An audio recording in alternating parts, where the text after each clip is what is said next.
este documento colombiano. ¿Ya? Los colombianos, a propósito, son muy buenos en temas de agua potable. Las características del agua se dividen en 3 grandes grupos. Pueden ser físicas, químicas y biológicas y bacteriológicas. Todas las características físicas, turbidez, color, olor, sabor, temperatura, sólidos y conductividad, son la mayor parte del control que hace la Autoridad de Agua Potable y Saneamiento cuando están controlando qué tan eficientes son las plantas de tratamiento. Son 5 parámetros que controla y después cuando estemos viendo los sensores, vamos a ver qué son turbidez, vamos a ver qué son los sólidos, la conductividad y el pH. ¿No es cierto? Y cloro, ¿no? Los miligramos por litro de cloro que salen de la planta de tratamiento son esos los 5 parámetros que controla la APS diariamente, en forma diaria. Existen otros parámetros que la autoridad controla de forma mensual y otros parámetros que controla de forma anual, ¿no es cierto? Dentro de las características químicas tienen todo este listado de características químicas, de las cuales pH, dureza, acidez, alcalinidad, fosfato, sulfato, hierro, manganeso, cloruros, oxígeno disuelto y grasas y aceites son los esenciales, son los principales. Grasas y aceites más en aguas servidas que en aguas potables. Amoníaco también es de aguas servidas. Después las otras son contaminaciones muy grandes de otro tipo de elementos, a veces metales pesados como plata, plomo, zinc, cromo, cobre, boro, cadmio, bario, arsénico.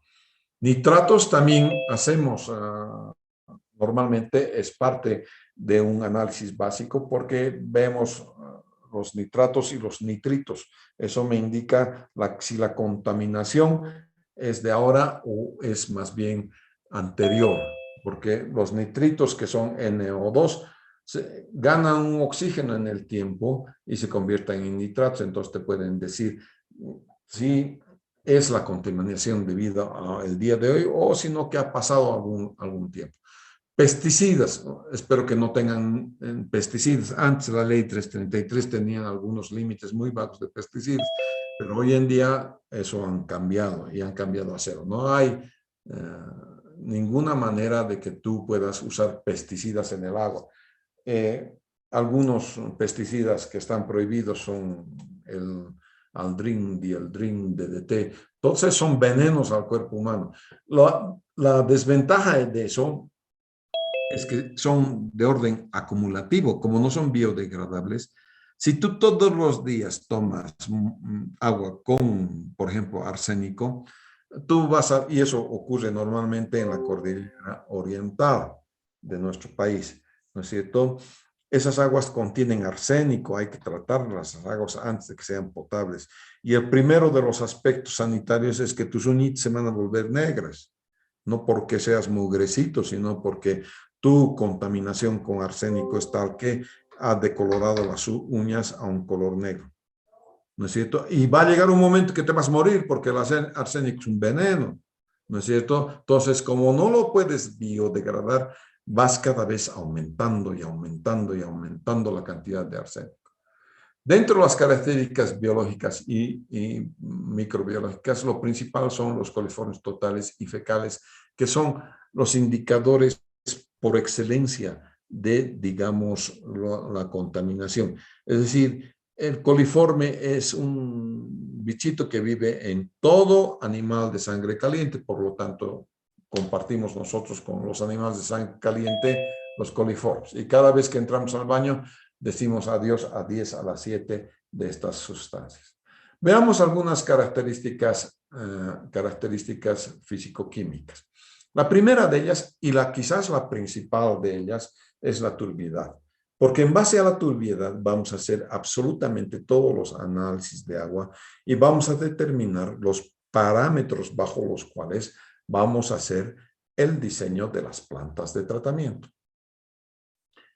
La turbidez normalmente se debe a coloides y los coloides normalmente son de origen de arcilla. Y aquí tienes 4 arcillas: caolinitas, mormolinonitas, hilitas, moscovitas, son arcillas todas ellas, ¿no es cierto? También puedes tener por sólidos suspendidos. Claro que los sólidos suspendidos, aquellos que son de partículas discretas poco a poco se van a ir yendo, se van a ir sedimentando y dejando en sí mismo, navegando, digamos, en el cuerpo de agua a los coloides.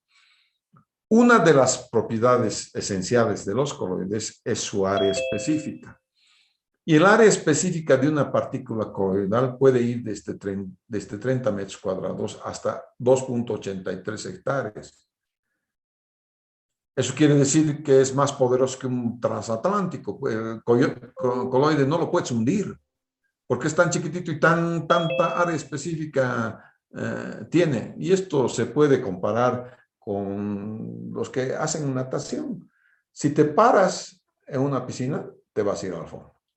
En cambio, si te echas en una piscina, ofreces una mayor superficie y esa mayor superficie hace que el empuje del agua te mantenga a flote. Entonces, en el agua, para mantenerse a flote, tienes que estar echado. Si te paras por algún momento, te vas a ahogar, eso no hay duda. Para que tengas una idea de cuánto puedes esperar para que una agua con coloides se sedimente, bueno, puedes esperar de 6.3 años a 63 años, dependiendo del tamaño de las partículas. Entonces, como les decía, puedes tener un vasito de agua con una suspensión coloidal y esperar 63 años a beberte esa agua. Y después me cuentes, porque yo no voy a vivir esos 63 años.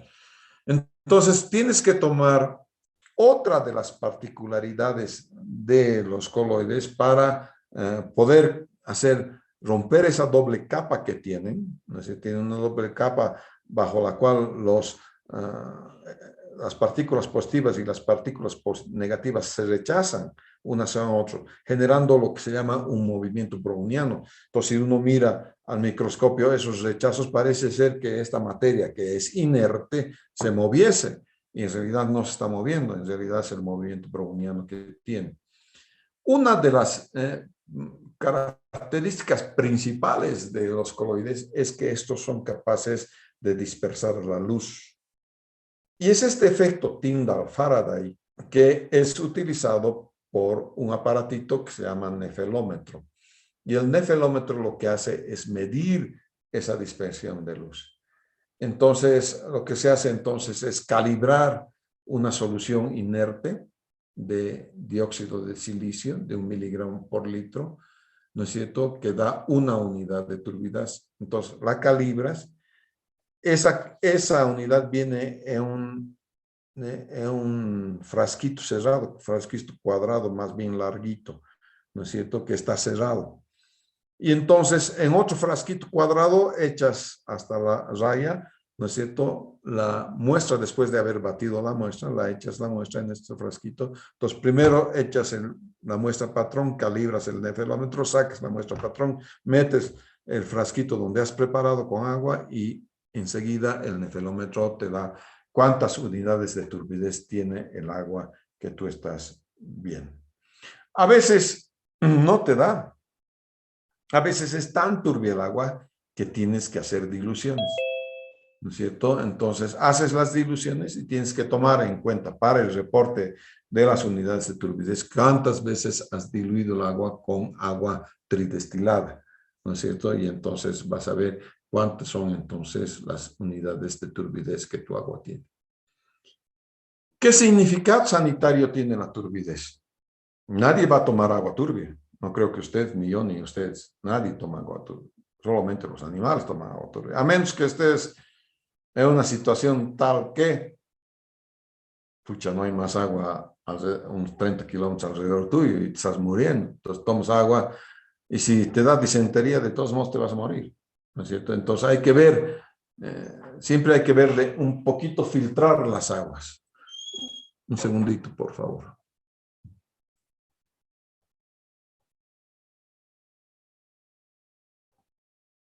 Agua turbia. No puede ser el agua turbia porque, pucha, tiene un aspecto, no es de buen aspecto, ¿no es cierto? Tomar agua turbia. No vas a tomar porque vas a creer que estás tomando barro, ¿no es cierto? Porque hay algunas, por la laguna de la Angostura, por ejemplo, pucha, el agua es bien turbia, ¿no es cierto? Creo que tiene 700 unidades de turbidez. Entonces, muy turbia. ¿no es cierto? En algunas veces ocurre que tengo aspectos económicos cuando sobre todo estoy utilizando cosas caseras para hacer filtración, se me va a colmatar el filtro demasiado rápido, se me va a arruinar mi filtro y después voy a tener que comprar otro. Tiene aspectos en la ecología porque donde hay agua turbia se impide la fotosíntesis. Y lo principal es que la turbidez es un monitor de la eficiencia de los procesos de tratamiento. Entonces, cualquier cosa que yo haga para poder tratar las aguas tiene que ver entonces con la eficiencia de los procesos de tratamiento que vaya a emplear. Luego tienen lo que se llama el color. Y dentro del color se puede observar que tienes color verdadero o color aparente. El color verdadero es aquel que está en solución en el agua, debido normalmente a ácidos húmicos, ácidos orgánicos, derivados de la descomposición de la materia orgánica, ¿no es cierto? Y el color aparente que incluye además los elementos que están en suspensión.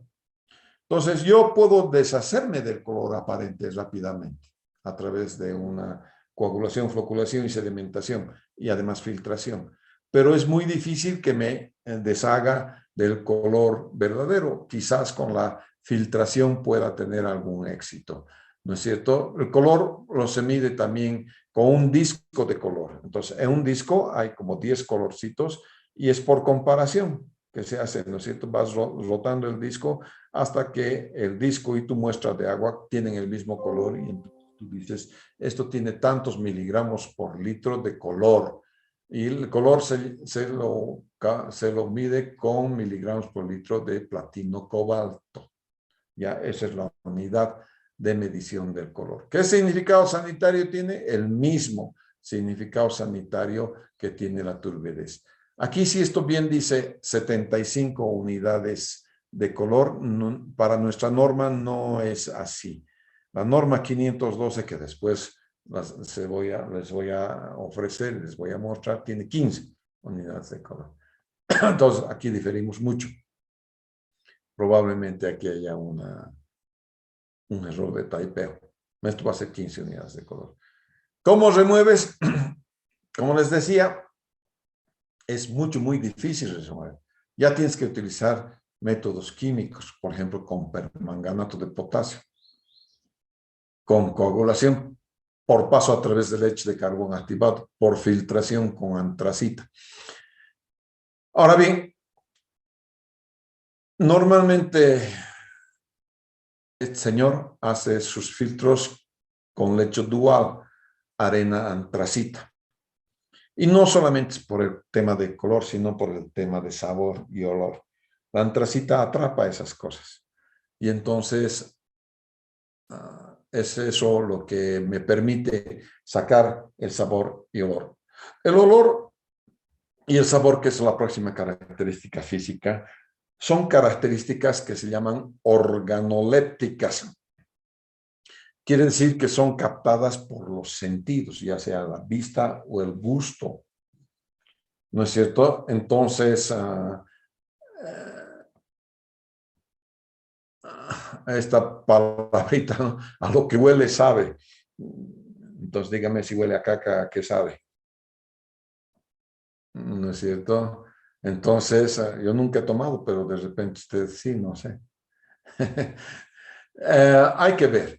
Obviamente, agua que tenga olor no la vas a tomar, ¿no es cierto? Porque además realmente vas a ver. ¿Alguna vez han tomado refresco que sea, de repente tú dices en el refresco, un jugo de piña que le has puesto azúcar? El azúcar empieza el proceso de descomposición y empieza el proceso de fermentación. Y no importa que lo refrigeres, el proceso de fermentación va a continuar. Y si es al aire libre, dejas al medio ambiente, al ambiente, tu refresquito de piña, y después de un día de deporte vienes y hagas un vaso de coltín, el vaso enterito, el último traguito te sabe a que guacalas, te has tomado una agüita que tiene un saborcito especial. un saborcito que ya se está pasando, que se está fermentando, ¿no es cierto? Entonces huele a lo que sabe, ¿no es cierto? No has olido antes. Entonces tienes que tener tu olfato bien desarrollado. Una de las cosas en el vino, por ejemplo, ¿por qué el vino tiene abajo es ancho y arriba es más delgado? Porque se supone que cuando tú vas a beber el vino, lo primero que vas a hacer es oler el vino. Y ahí están los enólogos, no sé qué dicen, huele, tiene olor frutado, tiene olor no sé qué, además del color, ¿no es cierto? Entonces, de esa manera te dicen cómo es el vino, ¿de acuerdo? ¿Qué unidades son? Se miden por no detectable, por el no y detectable de olor. El no y por el detectable de sabor.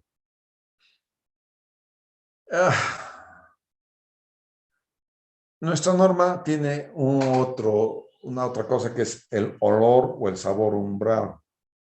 Antes los conejillos de Indias éramos nosotros, los alumnos. A ver, ¿a qué huele? ¿Hueles o no hueles? No huelo, ingeniero. Ya, sí, diluye. Mitad del agua, mitad de agua destilada. ¿Hueles o no hueles? Todavía se huele, ingeniero. Otra vez. Esa agua, otra vez. Otra dilución. Mitad y mitad, o sea, 4 veces ya. ¿Huele? ¿No huele, ingeniero? Ajá, el olor umbral es este. Lo propio con el sabor, pero con el sabor es más difícil. Si huele, por favor, no hagan la prueba del sabor, directamente dicen detectable de sabor. ¿No es cierto? Entonces, hay que ver para ver el olor que se llama umbral o o que es lo mismo, la primera traza de olor y el sabor. Pero, mi olfato es diferente al suyo, ¿verdad? Hay olfatos y olfatos, ¿no es cierto? Hay narices que huelen algunos compañeros que están ofendiendo a la ley 333 y vienen con contaminación ambiental al curso, ¿no es cierto? Entonces, algunas naricitas son más sensibles que otras. Hay otras narices que no huelen a nada, punto, cero, se acabó. Yo tenía un plomero, excelente plomero, pero donde pasaba te dejaba el olor por lo menos para una semana, ¿no es cierto? Y no es que no se aseaba, apenas terminaba su trabajo, se aseaba, totalmente se aseaba. Y aquí yo le veía aseándose. Lo que pasa es que ya tiene bacterias, tiene enfermedad. Nosotros cada día, las bacterias crecen en nuestras axilas, en nuestro pelo pubiano, en nuestro cabello. Y de hecho el cabello se vuelve medio grasoso y brilla. Cuando estás brillando no te has duchado como 5 días y estás oliendo a diablos. ¿Por qué?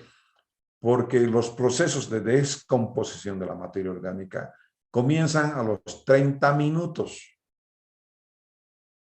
¿Ya? Y no es que, hombre, el ingeniero Rocha es, qué sé yo, limpio como qué sé yo, todos los días. No, a veces tengo problemas en las axilas, a veces tengo que ponerme Rexona clínica, ¿no es cierto? ¿Por qué? Porque las bacterias exceden lo que buenamente tú te puedas lavar con una ducha diaria. Yo soy de ducha diaria a no dudarlo, ¿no es cierto? Porque si no, mi cabello empieza a oler o a brillar al día siguiente, demasiado grasoso mi cabello, ¿no es cierto?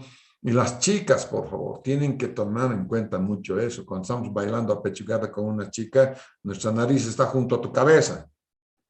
Y si estás oliendo, por el amor de Dios, seguramente tu chico no va a querer bailar otra apechugada. Mejor bailaremos separados, se va a decir.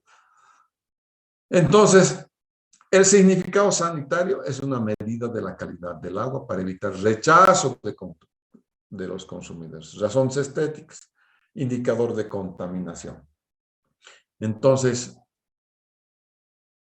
una cosa es la polución y otra cosa es la contaminación. Cuando es contaminación es que tiene alguna sustancia que puede hacer daño al ser humano. Polución, no. Por ejemplo, si hay después de un agua de enfriamiento, se has calentado el agua el agua de enfriamiento normalmente pasa por los serpentines clarita, enfría y puede ser desechada, ¿no es cierto? Pero esa agua solamente ha aumentado su temperatura, no tiene elementos patógenos. Entonces, eso se llama polución. Entonces, polución constituyen los eventos en los cuales el agua que estaba destinada a un uso no puede ser destinada a ese mismo uso por un tiempo o por un espacio. Por ejemplo, donde has echado agua caliente ya no hay pues peces en un trecho hasta que el agua se recupera, pero no hace daño al ser humano. Ok, esa es la diferencia entre polución y contaminación. Temperatura. Obviamente la temperatura es algo que es más una característica que son causadas de efectos climáticos naturales, ¿no? Aguas más arriba tienen menor temperatura. Pero ahí la menor temperatura tiene una característica esencial. Con menor temperatura tienes mayor absorción de oxígeno. Entonces, las aguas frías, frígidas, tienen más oxígeno disuelto que las aguas que están en climas templados. Y es por ello que las truchas solamente pueden desarrollarse en aguas frías, porque necesitan mucho oxígeno, ¿ya? Y solamente las aguas frías son aquellas que les permiten la captación de oxígeno del aire y convertirlo en oxígeno disuelto. Entonces, como les decía, es muy importante para la actividad biológica. La absorción de oxígeno, la precipitación de compuestos o formación de depósitos por los cambios de viscosidad en los procesos de tratamiento por desinfección, cloro, filtración, floculación, sedimentación y ablandamiento. Aquí, el cambio de viscosidad es muy importante cuando estoy haciendo plantas de tratamiento de aguas residuales. Algunas de esas plantas de tratamiento de aguas residuales confían en que vas a mantener un manto de lodos suspendidos, entre ellos el USB. Si en la noche o en el día cambia la viscosidad del agua, ese manto ya no tiene la misma viscosidad, entonces el manto puede salirse o el manto puede sedimentarse. Ya no va a estar en un lecho fluidificado. Y eso es grave. Recuperar el manto 30, 45 días es. Por eso es que USB no es bueno para climas como el valle y el altiplano. Para zonas del llano sí, ¿ya? Pero para nosotros no. Consejo de un conejo. ¿No es cierto? ¿Qué más decirte de la temperatura? No, nada más, creo. Sólidos. Bien, aquí tenemos todos los sólidos. Los sólidos pueden ser los sólidos totales. Este cuadrito tiene que estar bien en su cabecita, porque normalmente nos vamos a topar con sólidos, tanto en aguas potables como en aguas residuales. Los sólidos son características importantes. Estos sólidos pueden ser sólidos totales, sólidos suspendidos o sólidos disueltos. Son sólidos totales los que permanecen como residuo después de haber echado la muestra a un horno que tenga 103 grados centígrados. Incluye material disuelto suspendido, los sólidos totales, entonces son los sólidos sedimentables más los sólidos disueltos, esos hacen los sólidos totales. Los sólidos suspendidos, residuo no filtrable o material no disuelto. ¿Cómo lo mides? Pasando la muestra a través de un filtro, de un papel filtro. Y los sólidos disueltos son los que han pasado el papel filtro, ¿no es cierto? Y entonces son el residuo filtrable. Sólidos volátiles son los sólidos de origen orgánico. Entonces los puedes sublimar. Para poder sublimar los sólidos volátiles, tienes que elevar la temperatura a 600 grados centígrados. Y eso lo haces a través de una mufla, no de un horno. La mufla te eleva a 600 grados centígrados y todo lo que es orgánico, ¡puf!, se evapora. Punto.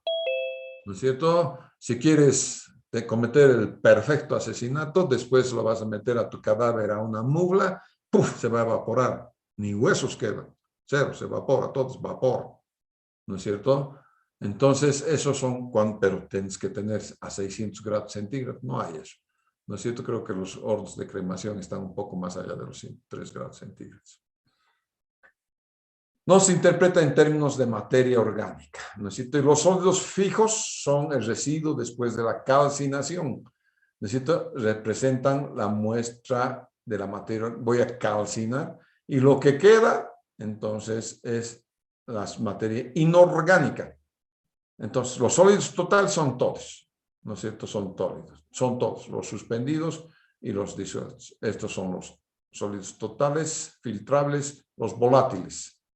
Sólidos totales, sólidos totales filtrables, sólidos totales volátiles, pueden ser suspendidos o pueden ser disueltos, ¿no es cierto? Y cada uno puede ser volátil, filtrable o fijo. Sólidos sedimentables, el volumen de sólidos que se sedimenta en 1 hora por litro de muestra. Esto, entonces, lo que hace es volcar tu muestra en un cono de tipo cónico. Ese cono de tipo cónico se llama cono IMOV. Vuelcas ahí tu muestra, bien mezcladita, y esperas 1 hora. Ese cono está graduado, al cabo de la hora vas y dices, tiene tantos sólidos sedimentales en miligramos por litro. Entonces, todos los sólidos se reportan como miligramos por litro. Los sólidos totales se toman 100 a 500 mililitros de muestra, se los lleva a 103 grados centígrados, ¿no es cierto?, para encontrar la fracción que es constante, y a 600 grados centígrados en el horno para encontrar la fracción volátil. Los suspendidos se filtran en un crisol que se llama Gush, con papel filtro Wattman número 40. De ahí vas a elevar a 103 grados centígrados y a 600 grados centígrados para ver nuevamente cuáles son los orgánicos y los disueltos. Los sólidos disueltos se calculan por diferencia, o sea, se mete el filtrado de sólidos suspendidos e igual procedimiento de calentamiento o secado y con calcinación. ¿No es cierto? Las cápsulas o crisoles se pesan primero para sacar la tara, obviamente. ¿No es cierto? Y después eso mismo echas la muestra, llevas a la mufla, pones a 600 grados centígrados durante 1 hora, la porcelana es higroscópica y vuelves a pesar, y entonces vas a tener los sólidos volátiles. Entonces, esta partecita de sólidos volátiles también está explicada en la descripción. Les ruego que lean también la descripción. La conductividad. La conductividad es una habilidad que tiene el agua de transmitir la corriente eléctrica. ¿Se acuerdan de algún ejercicio que hacíamos en colegio? Teníamos 2 electrodos, ¿no es cierto? Y uno a un lado y otro lado en un recipiente que contenía agua destilada. Haces un clic y el foco no se enciende. Entonces pones sal al agua, la mueves, metes los mismos electrodos, hace clic y entonces se enciende la luz. Entonces, eso es la capacidad, ¿entiendes?, que tiene el agua de conducir la electricidad. ¿No es cierto? Y la electricidad tiene que ver con la resistencia específica que tiene el agua, los ohmios, en fin, todas esas cosas que tiene la conductividad. Y depende de la temperatura. ¿No es cierto? La solución 0.01 normada de cloruro de potasio tiene una conductividad específica de 1411.8 micromol centímetro o Siemens por centímetro a 25 grados centígrados. Es muy importante, son muy importantes los grados centígrados. Hay una estrecha relación de la conductividad con los sólidos disueltos. como les he dicho, ¿no? Si echas sal al agua y las remueves, le estás disolviendo el agua, entonces obviamente tienes una relación con esta solubilidad. Y nosotros vamos a encontrar entonces cómo son esas relaciones. Entonces, la conductividad depende, es una constante empírica que va entonces desde los 0,55 a 0,9. Esto lo vamos a ver nuevamente, esta parte no se preocupen de cómo está, qué cosa quiere decir SDS por KS, porque lo vemos cuando estamos haciendo el control del laboratorio químico que nos entregan los laboratoristas. Entonces, los ingenieros sanitarios no somos laboratoristas. Para eso están los laboratoristas, ¿no es cierto? Pero sí sabemos cómo pueden ser los resultados. Eso también es cierto. Ahora, para ser un verdadero ingeniero sanitario, tienes que tener tu curso de laboratorio de aguas. Si no los tienes, eres un ingeniero sanitario de papel, ¿no es cierto? Hay que meter las manos en la masa, ¿ya? Hay que equivocarse en la titulación, hay que pasarse, plumear, volver a hacer, gastar, en fin, todas esas cosas hay que hacer, ¿no es cierto? Entonces van a ver que la conductividad se mide a través de un conductivímetro, que mide esto a 25 grados centígrados, con errores menores a 1%. Entonces es un electrodo que tú metes al agua, que es el conductivímetro, y eso te va midiendo entonces cuál es la conductividad que tiene el agua. Dentro de las características químicas está el pH, que el pH es el cologaritmo de la concentración de hidrogeniones. Ya te has fregado, porque ya te he dicho cologaritmo. Mejor te digo que es el inverso del logaritmo de la concentración de hidrogeniones. Te has fregado otra vez. Porque te has olvidado de logaritmos, ¿no? Seguro es que te has olvidado de logaritmos. Pero aquí está la formulita.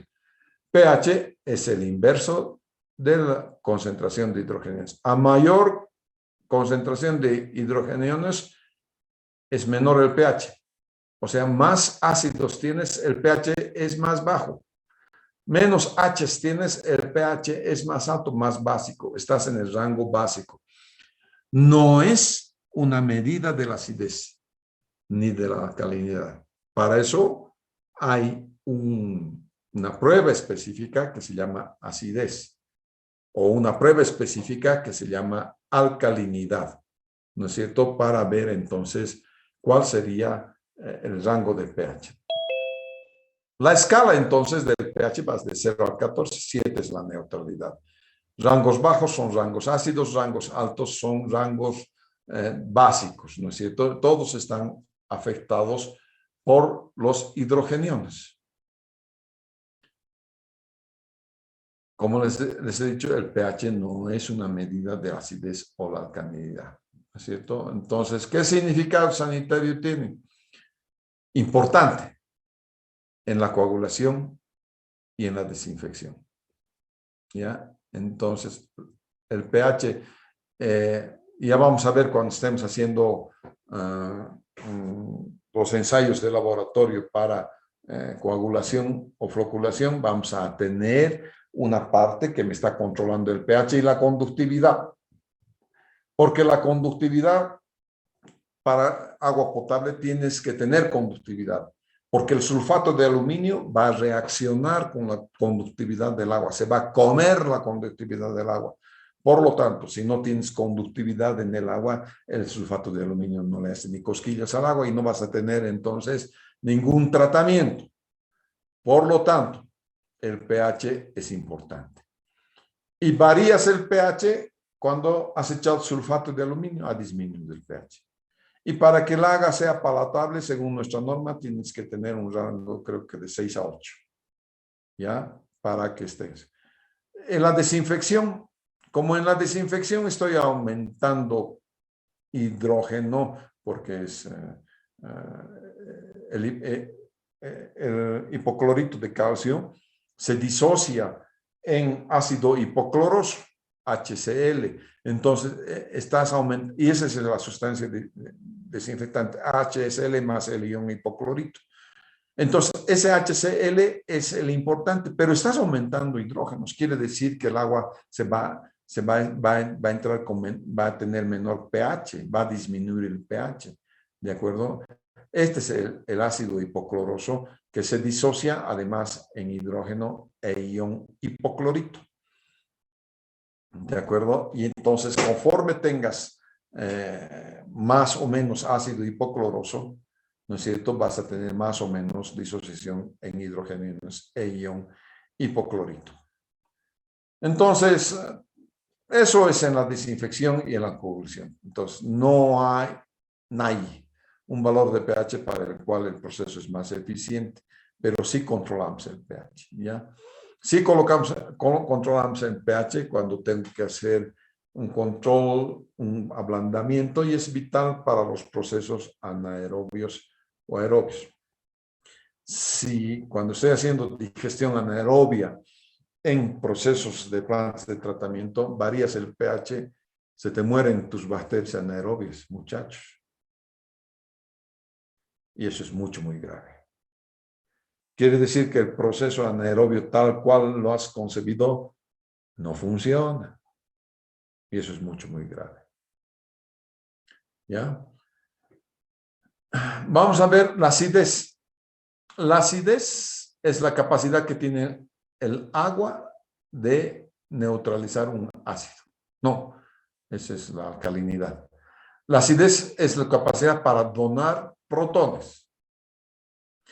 El origen está en el aire, es CO2 más el agua, ¿no es cierto? Hay un equilibrio del dióxido de carbono con el agua, porque van transmitiendo moléculas al agua o van absorbiendo moléculas del agua hasta que encuentran equilibrio. Entonces, el CO2 más el agua da bicarbonatos. Y los bicarbonatos, ¿no es cierto?, son bicarbonatos que van perdón, sí, son los carbonatos y son los bicarbonatos. Entonces, el CO2, el dióxido de carbono, el anhídrido carbónico, también conocido así, con el agua dan los carbonatos, y los carbonatos se disocian en bicarbonatos más concentración de hidrogeniones. Entonces, como tienes hidrogeniones, estás bajando el pH, ¿no es cierto? Entonces, las sales como el sulfato de aluminio, ¿no es cierto?, te van a dar el sulfato de aluminio más 6 moléculas de agua, te da el hidróxido de aluminio más el ácido sulfúrico. Esta otra sal que también la utilizamos en coagulación, que es el cloruro de hierro, más 3 veces el agua, da el hidróxido de hierro más 3 veces el hidrógeno más 3 veces el cloro. ¿No es cierto? Entonces, de eso depende el pH, esta acidez, ¿no es cierto? Vamos a ver y controlar entonces la acidez de acuerdo a si me forman carbonatos o bicarbonatos. Entonces, el CO2 que está en la atmósfera, es el anhídrido carbónico, es el principal causante de la acidez en las aguas naturales. Se introduce de la atmósfera, como les he dicho, cuando la presión parcial del CO2 en el aire es mayor que la presión parcial de CO2 en el agua.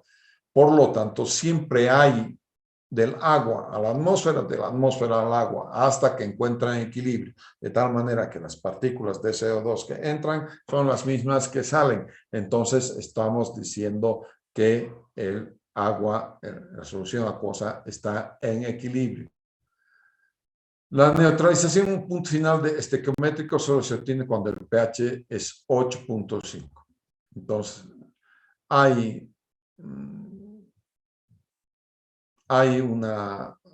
para hacer el análisis, se titulan las aguas. ¿Ya? Hay un proceso de titulación. Yo no soy el profesor de química del agua, por favor. Eso van a tener que ver con la química del agua. Estas son las unidades de medida. Se expresa siempre en miligramos por litro de carbonato de calcio. Tanto la acidez como la alcalinidad también se expresa en miligramos por litro de carbonato de calcio. La alcalinidad, entonces, es casi lo inverso a la acidez. Es la capacidad que tiene el agua de neutralizar un ácido o neutralizar los iones hidrogeniones, ¿no es cierto? Finalmente, esto se debe a las sales de ácidos débiles, tales como carbonatos, bicarbonatos, boratos, silicatos. En realidad, carbonatos y bicarbonatos son la mayor parte. Los otros son muy poquitito. ¿Ya? La alcalinidad debida a hidróxidos, carbonatos y bicarbonatos es tan alta que hace despreciable hasta la contribución de otros materiales. Ya me adelanté. Entonces, cuando tienes carbonatos y bicarbonatos, ya está. Tienes entonces la mayor parte de la concentración. ¿Ya? Aquí está la relación del pH con la acidez y la alcalinidad. La alcalinidad debido a los carbonatos y los hidróxidos, el pH está acá. A 8.5 vas a tener acidez y voy a poder medir. Esto va a ir de rosado a incolor. Cuando hagas la titulación, ¿no es cierto? Primero la muestra se vuelve rosada, vas titulando y cuando titulas hasta el momento en que se vuelve incoloro. Cuando se vuelve incoloro, entonces dices, ajá, esto tiene tanta acidez. Y también tienes la otra titulación, necesito para encontrar ya sean carbonatos o bicarbonatos, que el viraje es de amarillo a rosado. Muy bien, señores, hasta ahí nomás por hoy. Después es largo esto. Vamos a ver entonces las siguientes. Entonces, hasta aquí estamos en la página 15. Nomás ahí estamos en la página 15. Nos vamos a quedar en dureza, ¿ya? Entonces, para la próxima clase vamos a partir de la dureza. Ojalá pueda encontrar videos para mostrarles cómo se hace los ensayos de laboratorio. No sé, ustedes tienen química del agua, ¿verdad? ¿Quiénes de ustedes están en química del agua? Yo ingeniero, pero recién estamos en el primer tema. Ya, seguramente van a hacer ensayos de laboratorio o les van a mostrar los videos que yo no les estoy mostrando. Yo simplemente les estoy haciendo un vuelo de pájaro a todo un semestre, ¿no? Porque todo un semestre es química del agua. ¿Sí? Bien, señores, muchas gracias. Entonces nos vamos a ver el día lunes. ¿Sí? Hasta el lunes, Inge, gracias. El lunes. Chao.